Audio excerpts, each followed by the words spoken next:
Buenas tardes a todos.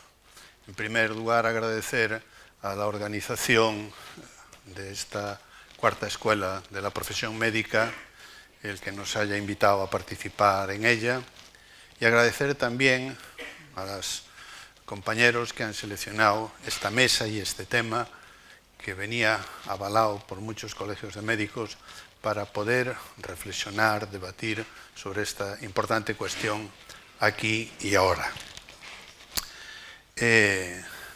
Han querido que la mesa sea en forma de coloquio y por lo tanto también mi agradecimiento personal a los ponentes, a la doctora Ana Pastor y al doctor Jaime del Barrio, pero también mi agradecimiento a todos los ponentes que estáis ahí, porque al final pues lo que queremos es debatir, deliberar sobre esta cuestión. Ya os provocaré yo al acabar para que interpongáis todos. Seguramente, por lo que veo aquí, que algunos ya sois de mi quinta, pues contemplamos, al menos con asombro, ¿no?, todos los cambios tecnológicos que estamos viendo ya desde hace unos años que están empezando y ya en línea de futuro a afectar a nuestra profesión y a la sociedad en general. Para todos es conocido ya y nos suena el Internet de las cosas. Mirando así de lejos, yo que soy hipermétrope, incluso ya veo a algunos de vosotros que tenéis relojes inteligentes que os monitorizan parámetros de vuestra salud e incluso envían esos datos, no sé muy bien a dónde, ¿no? A todos nos suena lo de la Big Data, las impresoras en 3D, los gemelos digitales, la robótica, los modelos de lenguaje. Y también hemos vivido una gran evolución en otro campo de la medicina, de aquella medicina que diagnosticábamos solo con lo que veíamos, pues hoy ya estamos viendo mucho más allá, lo nano y sin duda ninguna pronto veremos lo atómico. Detrás de todo esto y de forma muy especial está la inteligencia artificial. La inteligencia artificial, que es una tecnología importante creada por el hombre y que imita funciones de la inteligencia humana. Se basa, como sabéis, en algoritmos matemáticos y modelos de aprendizaje automático, pensada para poder trabajar con volúmenes ingentes de datos. Pero como ya fue dicho por José María, la inteligencia artificial no es una inteligencia como la conocemos a la inteligencia humana. No lo es porque no tiene alma, no tiene capacidad moral, no siente emociones y por lo tanto nada tiene que ver, ¿no? Lo que sí es verdad que todo esto que mencionamos antes, más la historia clínica, digitalizada, pues generan un montón de datos que solo tienen sentido y valor cuando se transforman para que puedan ser útiles a través del conocimiento y de la información, útiles y ventajosos para la humanidad y para los profesionales médicos, porque es lo que nos ocupa, sea cual sea su práctica, porque esto ya ha llegado a todo, a la docencia, a la investigación, a la gestión, a la asistencia, o sea que con todo tiene que ver la inteligencia artificial. Pero el problema, al menos para mí, como un problema relevante, es que las tecnologías digitales no son neutras. Replican los sesgos y las desigualdades estructurales de las sociedades que las producen, con lo cual tienen riesgos, pueden causar daños, exclusión e injusticias. A mí me gusta mucho una autora, Sandra Harding, que si podéis leerla os la recomiendo, que señala que no existen conocimientos neutros. Toda tecnología encarna valores y visiones del mundo. Bueno, esto yo creo que es lo que ha llevado a que haya debate sobre esta materia, no solo en nuestra profesión, en el ámbito empresarial, en el ámbito académico, en el ámbito profesional, es decir, en todo el ámbito político está ahí. Y me gustaría reseñar, por lo anecdótico, cómo también ha llegado al ámbito religioso, a la Iglesia Católica, ¿no? Sabéis que el Papa que tenemos optó por nombrar el nombre de León XIV por la admiración que él sentía por el anterior, que llevó ese nombre, León XIII, que seguramente todos recordáis, le correspondió la época histórica de otra revolución, de la revolución industrial, que también pues, generó muchas ventajas, sin duda ninguna, y avances, pero también problemas, y a él se debe una encíclica que ya es acervo de la cultura mundial, que fue la de Rerum Novarum sobre la protección y las desigualdades sociales. Se espera que León XIV, que también por eso dicen que aceptó optó por ese nombre, haga lo que él va a vivir, que es la revolución digital, y hay algunos estudiosos del tema que ya le han puesto nombre a esa encíclica que se espera que él haga, que sería de Rerum Digitalium, ¿no? De las cosas digitales. Bueno, la inteligencia artificial, por tanto, supone riesgos, desafíos éticos, legales y de responsabilidad profesional. Y entendemos, y yo creo que así también lo entendieron los organizadores, que la profesión no puede mantenerse al margen de esto, ¿no? No solo no puede mantenerse, sino que tenemos la obligación de liderarlo y estar ahí. ¿Para qué? Pues para que esta tecnología sea segura, nos garantice la relación médico-paciente y sobre todo esos valores ancestrales de la ética médica que todos defendemos y en la que nos hemos creado, ¿no? Y cuando yo empecé a leer cosas de estas hace ya años, se hablaba de que la inteligencia artificial tenía 5 dimensiones que deberían cumplir, que no sé si me acordaré ya, que eran la predictiva, la preventiva, la personalizada, participativa y poblacional. Bueno, me acordé. Ahora ya van por 10, de las otras 5 no me acuerdo, así que no os voy a decir. Lo cual refleja pues, que esa preocupación, ese darle seguridad, ¿no? Y hacerla útil para toda la humanidad, pues por la gente que la está trabajando, pues así lo desea, ¿no? ¿Qué deseamos nosotros, aparte de todo esto? Pues que nos ayude, ¿no?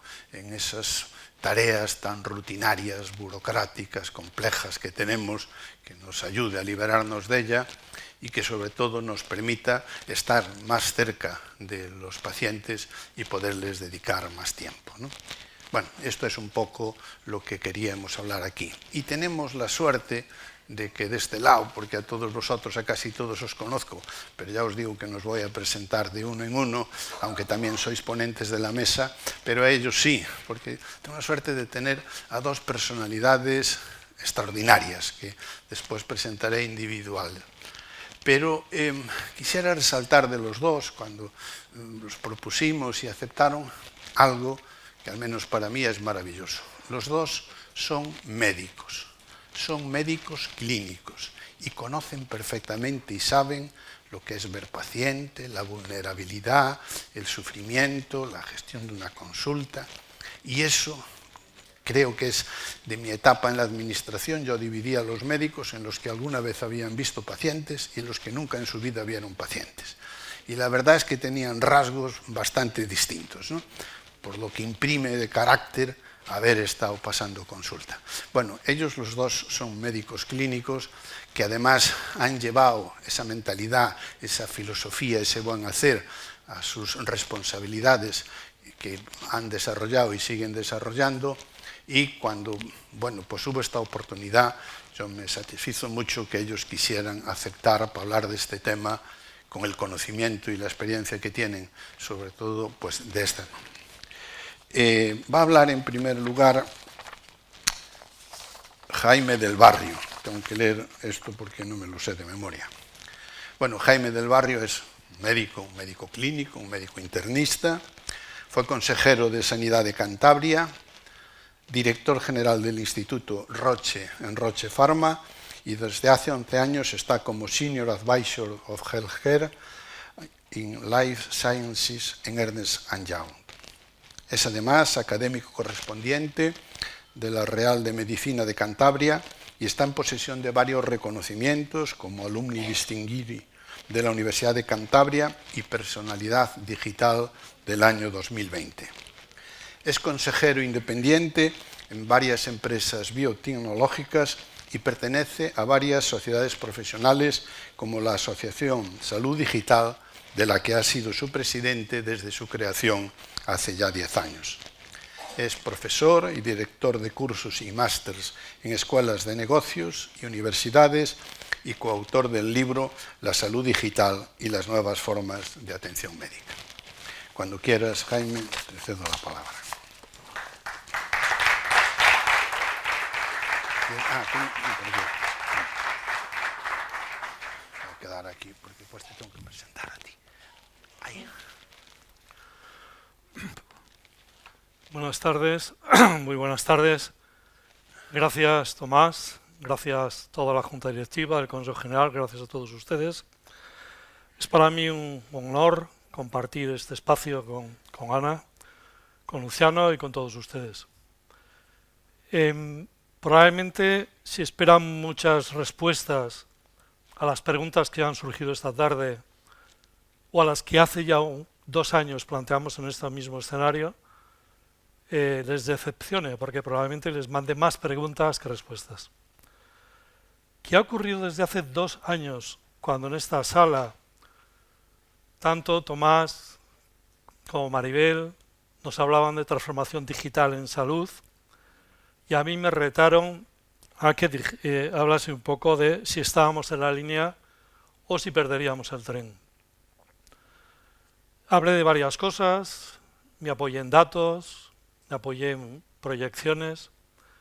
Cuando terminamos y tuvimos el cóctel, varios de ustedes me vinieron a manifestar su escepticismo de todo lo que yo había contado. No se creían ni la mitad de lo que habíamos dicho. Han pasado 2 años. Espero que luego en el cóctel, alguna,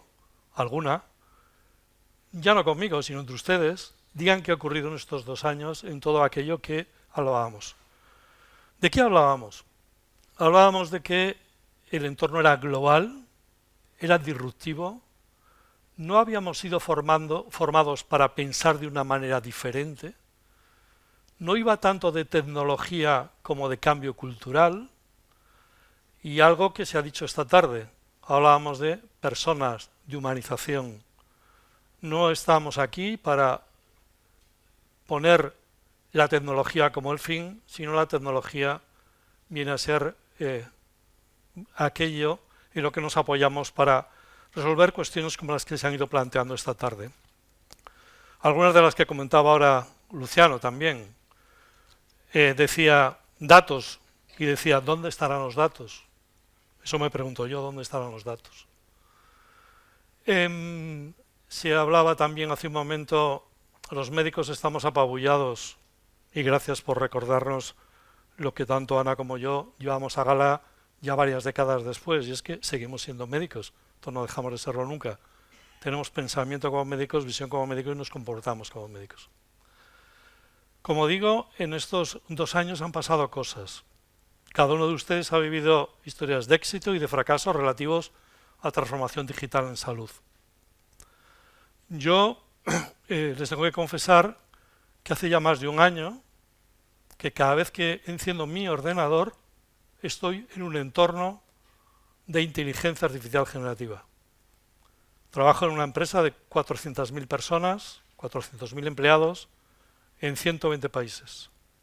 Todos, sin excepción, tenemos un mismo sistema operativo. 400.000 personas que al abrir nuestra agenda, Outlook, citas, todo lo que ustedes imaginan, tiene debajo una IA generativa. ¿Esto qué significa? Significa que me está proponiendo, sin que yo se lo pregunte, soluciones, respuestas a sus correos, agendando mis citas y preparando respuestas a mis interlocutores, pero al mismo tiempo está gestionando ya no solamente la información de 400.000 personas, sino de millones de personas que contactan con nosotros, decenas de miles de proyectos, decenas de miles de clientes en todo el mundo.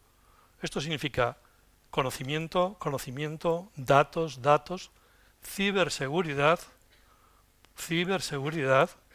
porque cuando yo oigo aquí y sigo viendo lo fragmentado que tenemos el Sistema Nacional de Salud, me pregunto yo si algún día podremos estar hablando de un solo Sistema Nacional de Salud. La realidad es que hoy en día, en estos 2 últimos años, el mundo ha cambiado. Decíamos hace 2 años, y poníamos curvas, de cómo se había cambiado desde la primera revolución, la segunda, la tercera, y hablábamos que en esta el cambio era exponencial, disruptivo, inimaginable. Estamos ahí. Y yo les preguntaría, ¿qué papel están jugando ustedes en todo esto? Decía Chano, los médicos no tenemos que estar fuera. Les preguntaría, ¿los médicos estamos liderando el cambio? En la mesa anterior oía, como médicos tenemos que ver lo que nos sirve. No. Como médicos tenemos que estar en la génesis de la posible solución a un problema. Luego entro un poquito en ello. ¿Qué es lo que está ocurriendo estos días? No hay día que no abran su ordenador, no hay día que no abran su móvil, en el que aparezca alguna noticia de inteligencia artificial. A mí, todas las semanas, háblanos de inteligencia. ¿Pero qué queréis saber de esto? ¿Qué problema tenéis? ¿Cómo buscáis una solución en inteligencia y no la habéis buscado en otro tipo de...? Por entrar simplemente en 2 o 3 ejemplos.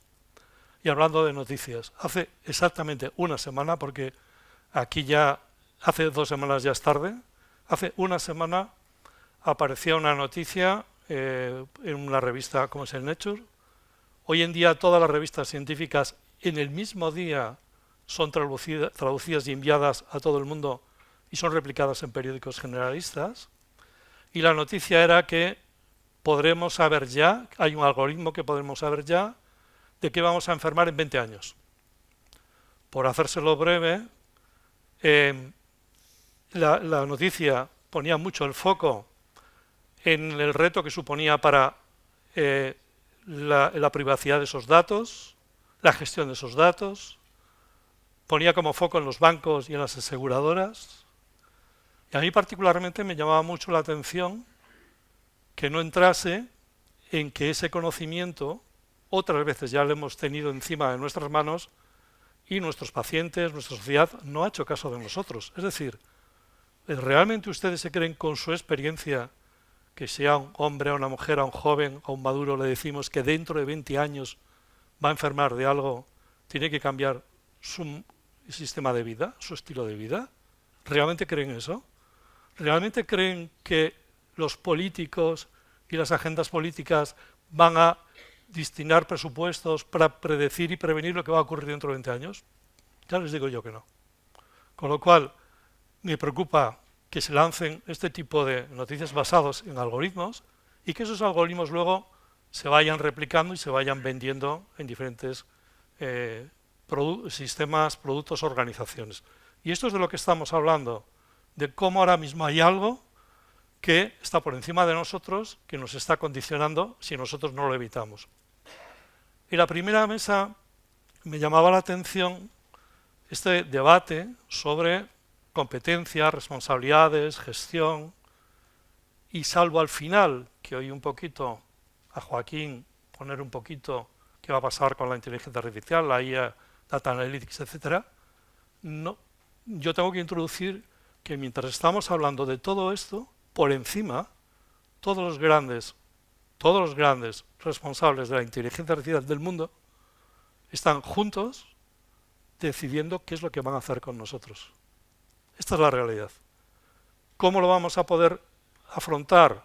Formándonos, entendiendo que esto es diferente. No hemos sido formados ni en el qué, ni en el cómo, ni en el cuándo. Tenemos que identificar todo esto y tenemos que exigir que se nos forme con todo esto. Yo creo que el Consejo General ahora mismo está avanzando en este sentido, pero esto va mucho más rápido de lo que nosotros somos capaces de ordenar y de organizar. Luego, por lo tanto, mi llamada sería, ojo, porque esto está impregnando a todos ustedes en vuestro móvil, en su móvil, aunque ahora no estemos hablando de algo, luego cuando salgan y esta noche les aparecerá en el móvil cosas de las que hemos hablado ahora, aun estando apagado. Una cuestión que a mí me preocupaba mucho de este artículo de Nature era también algo que ha introducido Chano, que es la cuestión de los sesgos. Este artículo eran 400.000 personas del Reino Unido, 400.000, que habían validado ese algoritmo con 2 millones de pacientes de Dinamarca. Los países escandinavos llevan años donde toda la población, por lo tanto todos los pacientes están en bases de datos perfectamente segmentadas y estratificadas y anonimizadas, pero comparaba 400.000 personas de UK con 2 millones de... Simplemente con este dato ya se pueden imaginar los sesgos que podemos estar ahora mismo viendo en todo esto. Los sesgos en su momento lo teníamos en ensayos clínicos, los teníamos en otras, pero hoy en día ya esto es algo que tenemos que poner encima de la mesa. Yo no sé, les preguntaba al principio cuánto han de cacharreado con la inteligencia en estos 2 años. Seguro que han tenido la sensación que yo tengo que no todo es fiable, pero ahora mismo están aprendiendo. Antes hablábamos de agente moral, de inteligencia natural. Venimos de una época analógica, informatizada, digital, conectada, personalizada, y ahora estamos en la época inteligente. ¿Cómo gestionamos todo esto? Es responsabilidad nuestra.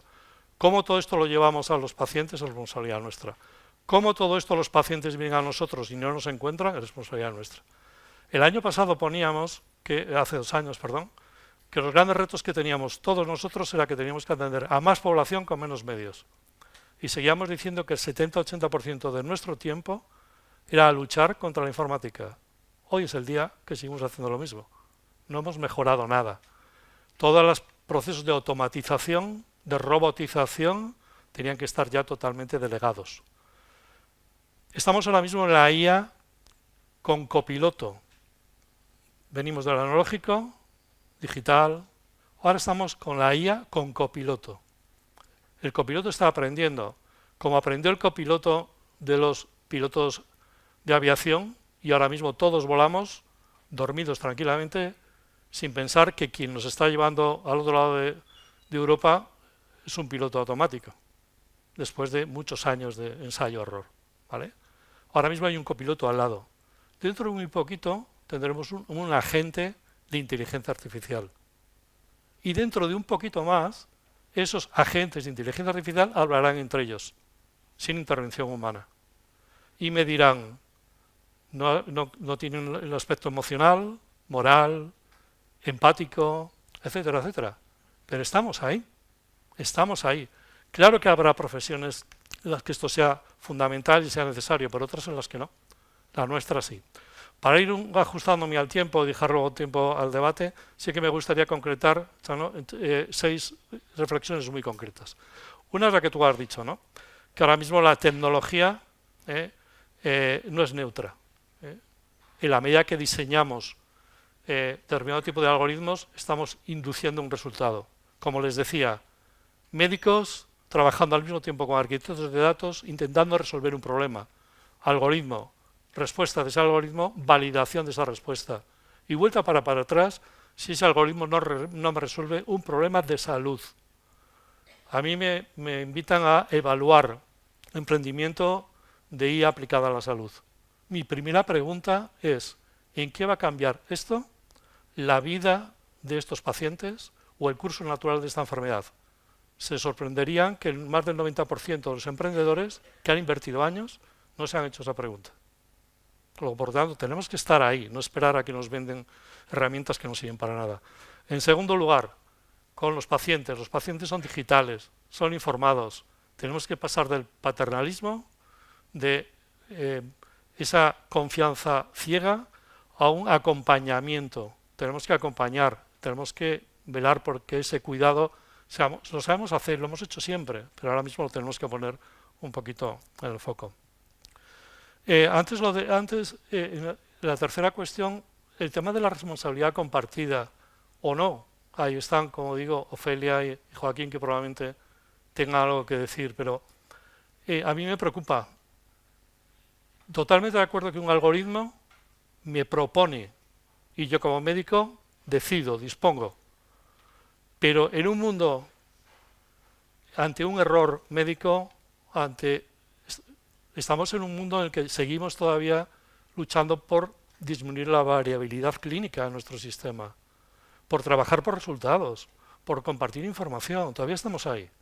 Y ahora de repente vamos a tener resultados adversos y alguien nos va a pedir a nosotros, y nosotros en un primer momento podemos asumir esa responsabilidad, podemos reclamársela a quien nos propuso ese algoritmo, al propietario, al diseñador, a quien generó esto, etcétera, etcétera. Entonces, ya sé que la responsabilidad final es mía, pero todo esto es cuestión de tiempo. Veremos a ver un poquito dónde se van poniendo las cuestiones.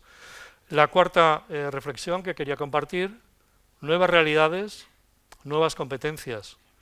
No es solamente aprender el lenguaje natural o natural, redes neuronales profundas, no, cambio de cultura. Cambio de cultura, no es solamente aprender tecnología, eso ya lo hacen los informáticos o los tecnólogos. Como médicos es cambio de cultura. No hemos sido formados para diagnosticar en base a cálculos probabilísticos. Hemos sido formados como en base a la experiencia de nuestros mayores, síntomas, signos, pruebas complementarias, etcétera, diagnóstico, tratamiento.